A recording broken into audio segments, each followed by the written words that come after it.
ലൂക്കോസിൻ്റെ സുവിശേഷം 15-ാം അധ്യായം 17-ാം വാക്യം. അപ്പോൾ സുബോധം വന്നിട്ട് അവൻ, എൻ്റെ അപ്പൻ്റെ എത്ര കൂലിക്കാർ ഭക്ഷണം കഴിച്ച് ശേഷിപ്പിക്കുന്നു, ഞാനോ വിശപ്പ് കൊണ്ട് നശിക്കുന്നു എന്ന് പറഞ്ഞു. കർത്താവിൻ്റെ പുണ്യനാമം ഈ പ്രഭാതത്തിൽ മഹത്വപ്പെടട്ടെ. നോക്കൂ, കർത്താവ് പറഞ്ഞ ഉപമയാണ് മുടിയനായ പുത്രൻ്റെ കഥ. ഇംഗ്ലീഷിൽ പ്രോഡിഗൽ സൺ എന്നൊക്കെ പറയും. കർത്താവ് പറയുന്നു, ഒരു മനുഷ്യന് 2 പുത്രന്മാരുണ്ടായിരുന്നു. ജനത്തെ തൻ്റെ മുൻപിൽ കണ്ടതായ ശിഷ്യന്മാരെയും മറ്റുള്ള ആ ശ്രോതാക്കളെയും കർത്താവ് പഠിപ്പിക്കുവാൻ ആഗ്രഹിച്ചത് മൂത്ത പുത്രനെക്കുറിച്ചുള്ളതായ വിവരണമല്ല, ഇളയ പുത്രനെക്കുറിച്ചുള്ളതായ കാര്യമാണ്. അവന് ഒരുപാട് യോഗ്യതകളുണ്ട്. ഒന്ന്, എപ്പോഴും അവൻ്റെ അവകാശം ചോദിച്ച് വീട്ടിൽ വഴക്കുണ്ടാക്കുന്നവൻ. പിന്നെ അവൻ അപ്പൻ്റെ മുതലിനെ മാത്രം ആശ്രയിച്ച് ജീവിക്കുന്നവനാണ്. സ്വന്തമായി അവനൊന്നും സമ്പാദിക്കുന്നില്ല. ചിലവാക്കുവാൻ അവന് നല്ല മിടുക്കും സാമർഥ്യവുമുണ്ട്. എപ്പോഴും ദേശം വിട്ട് വിദേശങ്ങളിൽ പോകുവാൻ അവൻ്റെ ഹൃദയം വെമ്പിക്കൊണ്ടിരിക്കും. ദേശത്തിലെ അന്യന്മാരായ പൗരന്മാരിൽ എപ്പോഴും അവൻ ആശ്രയവും മഹത്വവും കണ്ടെത്തും. സ്വന്തം വീട്ടിലെ ഭക്ഷണം കൊണ്ട് അവന് തൃപ്തിയാകുകയില്ല.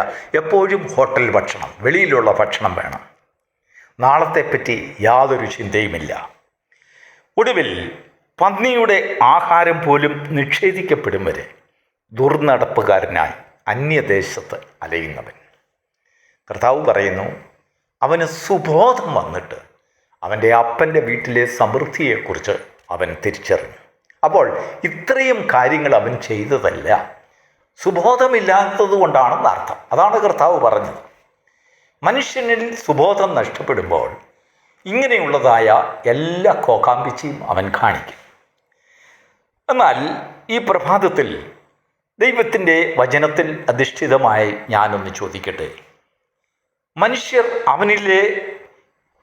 അവരുടെ ഇടയിലെ, അവരുടെ ഭവനത്തിലെ ഇങ്ങനെയുള്ള ഒരു വ്യക്തി, ഒരു മകൻ അവർക്കുണ്ടെങ്കിൽ അവരെന്താണ് ചെയ്യുന്നത്?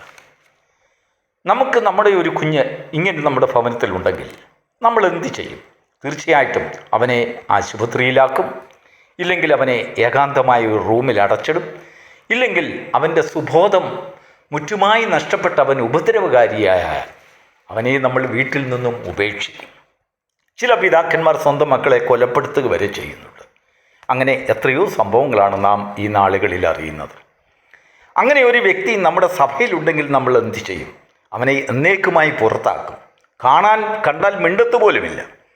അങ്ങനെ ഒരു വ്യക്തി നമ്മുടെ അയൽപക്കത്തുണ്ടെങ്കിൽ നാം എന്ത് ചെയ്യും? നമ്മുടെ കുഞ്ഞുങ്ങളെ അവനുമായി ഇടപഴകാതിരിക്കാൻ നമ്മൾ ശ്രദ്ധിക്കും. ഇതാണ് മനുഷ്യർ ചെയ്യുന്നത്. അതിനവരെ കുറ്റം പറഞ്ഞിട്ടൊന്നും കാര്യമില്ല. പഴയ നിയമത്തിൻ പ്രകാരം അങ്ങനെ ഒരു വ്യക്തിയെ ദൈവജനത്തിൻ്റെ ഇടയിലുണ്ടെങ്കിൽ മൂപ്പന്മാരും സഭയും ചേർന്ന് അവനെ കല്ലെറിഞ്ഞു കൊല്ലും. അതാണ് മോശയുടെ പ്രമാണം. എന്നാൽ യേശുക്രിസ്തു ഭൂമിയിൽ വന്നപ്പോൾ മനുഷ്യരെല്ലാവരും ഇങ്ങനെ സുബോധം നഷ്ടപ്പെട്ടവരാണെന്ന് കർത്താവിന് മനസ്സിലായി. അവരിൽ കൂടെ, അല്ലെങ്കിൽ അവരെ രക്ഷിക്കുവാൻ യേശു എന്താണ് ചെയ്തതെന്ന് വെച്ചാൽ, അവരിൽ ചിലരെ കർത്താവ് തിരഞ്ഞെടുത്ത് അവർക്ക് സുബോധത്തിൻ്റെ ആത്മാവ് കൊടുത്തുകൊണ്ട് അവരിൽ കൂടി സുബോധമില്ലാത്ത അപ്പൻ്റെ വീട് വിട്ട് ഓടി നടക്കുന്ന മനുഷ്യരെ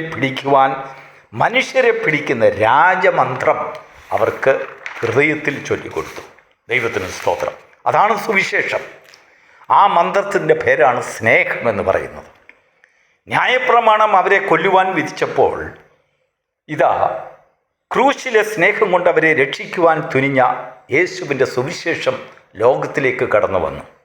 ആ സുവിശേഷത്തിൽ വിശ്വസിക്കുന്ന നിങ്ങൾ അങ്ങനെ ഒരു വ്യക്തിയെ വീട്ടിലോ അയൽപക്കത്തോ സഭയിലോ സമൂഹത്തിലോ കണ്ടാൽ നിങ്ങൾ എന്ത് ചെയ്യും? കൊല്ലുമോ? രക്ഷിക്കുമോ? വാസ്തവമായി രക്ഷിക്കപ്പെട്ട ഒരു വ്യക്തി തീർച്ചയായും അവനെ സ്നേഹത്താൽ ചേർത്തണയ്ക്കും. എന്തുകൊണ്ടെന്നാൽ അവൻ്റെ വരവിനെ പ്രതീക്ഷിച്ച് അങ്ങ് ദൂരെ പർവ്വതത്തിൻ്റെ മുകൾത്തട്ടിൽ ഒരു പിതാവ് കാത്തിരിക്കുന്നു. അവൻ ഇടുവാനുള്ള പുതിയ ഉടുപ്പും ആഭരണവും ആരുമറിയാത്ത ഒരു പെട്ടിയിൽ സൂക്ഷിച്ചു വച്ചിട്ടുണ്ട്. അവൻ്റെ ഇപ്പോഴത്തെ സൈസ് അനുസരിച്ച് തയ്പ്പിച്ചതായ ഒരു ഉടുപ്പ്. അപ്പൻ്റെ വീട്ടിൽ നിന്ന് പോകുമ്പോൾ അവൻ നല്ല കൊഴുത്തു തടിച്ച ഒരു മകനായിരുന്നു. ഇപ്പോൾ അവൻ പട്ടിണി കിടന്നു, ക്ഷാമത്തിലായി, ദാരിദ്ര്യത്തിലായി, തെണ്ടി അലഞ്ഞ് അലഞ്ഞു തിരിഞ്ഞ് ദുർമാർഗത്തിലായി ദേശത്തിൽ നിഷേധിക്കപ്പെട്ട് അവഗണിക്കപ്പെട്ട് അവൻ എല്ലും തോലുമായി തീർന്നു. 46 സൈസിൻ്റെ ഉടുപ്പ് നേരത്തെ ചേരുമായിരുന്നെങ്കിൽ ഇപ്പോൾ 30 പോലും ചേരില്ല. എങ്കിലും ആ അപ്പൻ അറിഞ്ഞു അവനിപ്പോഴേത് സൈസായിരിക്കുമെന്ന്. ആ സൈസിനനുസരിച്ചൊരു ഉടുപ്പും വെച്ചുകൊണ്ട് അപ്പൻ കാത്തിരിക്കുന്നു എന്നുള്ളൊരു ബോധം ഈ മനുഷ്യരെ പിടിക്കുന്നവർക്ക് ദൈവം കൊടുത്തു. സ്നേഹത്തിൻ്റെ ആത്മാവ് കൊടുത്തു. പ്രിയപ്പെട്ട ദൈവത്തിൻ്റെ ജനമേ, ഈ സുവിശേഷം പ്രസ്താവിക്കുവാനാണ് കർത്താവ് ഈ ഭൂമിയിൽ വന്നത്. അതാണ് കർത്താവ് പറഞ്ഞത്. ഒരു അപ്പന് 2 മക്കളുണ്ടായിരുന്നു. സുബോധം നഷ്ടപ്പെട്ട മനുഷ്യരെ സുബോധത്തിലേക്ക് തിരികെ കൊണ്ടുവരുവാൻ ദൈവത്തിന് സ്തോത്രം. ഈ തരുണത്തിൽ 1731 ജനിച്ച വില്യം കൂപ്പർ എന്ന് പറയുന്നതായ ഒരു മനുഷ്യനെക്കുറിച്ച് എനിക്ക് ഓർമ്മ വരുന്നു. അദ്ദേഹം ഒരു അഡ്വക്കേറ്റായിരുന്നു. 40-ാം വയസ്സിൽ താൻ മാനസിക രോഗിയായി. ഭവനത്തിൽ നിന്നും വെറുക്കപ്പെട്ടു, ആ ദേശത്തു നിന്ന് വെറുക്കപ്പെട്ടു, ജോലി നഷ്ടപ്പെട്ടു, സകലരാലും ത്യജിക്കപ്പെട്ടു. എന്നാൽ അവനെ ചേർത്തുകൊള്ളുവാൻ ഒരു സുവിശേഷകൻ തയ്യാറായി. ഇംഗ്ലണ്ടിലെ സെൻറ്റ് ആൽബൻസ് എന്ന് പറയുന്ന സ്ഥലത്ത് ഡോക്ടർ കോട്ടൺ എന്ന് പറയുന്ന ഒരു ദൈവസ്നേഹിയായ വ്യക്തി നടത്തിയിരുന്ന മനോരോഗ ചികിത്സാലയത്തിൽ, ആ ചികിത്സാലയത്തിലേക്ക് കൂപ്പർ അല്ലെങ്കിൽ ഈ മനോരോഗിയായ മനുഷ്യനെ കൊണ്ടുവന്നു. അവനെ ശുശ്രൂഷിച്ചു. ഏത് മനുഷ്യനെയും ക്രിസ്തുവിൽ തികഞ്ഞവനാക്കുന്ന ദൈവവചനത്തിലേക്ക് വളരെ തന്ത്രപൂർവം കൂപ്പറിൻ്റെ ശ്രദ്ധയെ തിരിക്കുവാൻ ഡോക്ടർ കോട്ടന് സാധിച്ചു. വേദപുസ്തക പാരായണത്തിലേക്ക് ആകർഷിക്കപ്പെട്ട് യഥാർത്ഥമായി മാനസാന്തരപ്പെട്ട വില്യം 16 മാസത്തെ ചികിത്സ കൊടുത്ത് തൻ്റെ ശരീരത്തിനും മനസ്സിനും സൗഖ്യവും ആരോഗ്യവും വീണ്ടെടുത്ത് സന്തോഷവാനായി തീർന്നു. നോക്കൂ, അദ്ദേഹത്തിൻ്റെ ജീവിതത്തിൽ 1974 താൻ ഒരു മാനസിക വിഭ്രാന്തിയിൽപ്പെട്ട് തെംസ് നദിക്ക് കുറുകെയുള്ള പാലത്തിൽ നിന്നും താഴേക്ക് ചാടി ആത്മഹത്യ ചെയ്യുവാൻ വേണ്ടി തീരുമാനിച്ച് ഒരു കുതിരവണ്ടിയിൽ യാത്ര ചെയ്തു. അവസാന യാത്രയാണതെന്ന് താൻ കരുതിയെങ്കിലും കടുത്ത മൂടൽമഞ്ഞിൽ അനേകം മണിക്കൂറുകൾ യാത്ര ചെയ്ത് ഒടുവിൽ തൻ്റെ സ്വന്തം വീട്ടുപടിക്കൽ തന്നെ എത്തി. അത് ദൈവത്തിൻ്റെ ദിവ്യമായ വിചാരണത്തെയാൽ സംഭവിച്ചതാണെന്ന് ബോധ്യമായ കൂപ്പർ അഗാധമായ ദൈവസ്നേഹവും കരുണയും ഗാഢമായി ചിന്തിച്ചു. ആ ചിന്തയാണ്, ദൈവമേ നിൻ്റെ സ്നേഹം എത്ര അഗാധമകോ നിൻ ദിവ്യ വിചാരണകൾ എന്ന ഒരു പാട്ട് എഴുതുവാൻ തനിക്ക് ദൈവത്തിൻ്റെ സ്നേഹം നൽകിയത്. അക്കാലത്ത് അന്നു മുതൽ ക്രിസ്തീയ ലോകത്തെ പുളകം കൊള്ളിച്ചതായ അല്ലെങ്കിൽ രോമാഞ്ചം കൊള്ളിച്ചതായ ആ ഗാനം സമൂഹത്തിൽ എത്ര വളരെ അധികം സ്വാധീനം ചെലുത്തി എന്നുള്ളത്, ദൈവസ്നേഹത്തിൻ്റെ ഈറിനണിയിച്ചതായ ചിന്താഗതികൾ മനുഷ്യ ജീവിതത്തിലേക്ക് കൊണ്ടുവരുവാൻ ആ ഗാനം സഹായിച്ചു. ആ ഗാനങ്ങൾ തുടർന്ന് നമുക്ക് കേൾക്കാം. God bless you.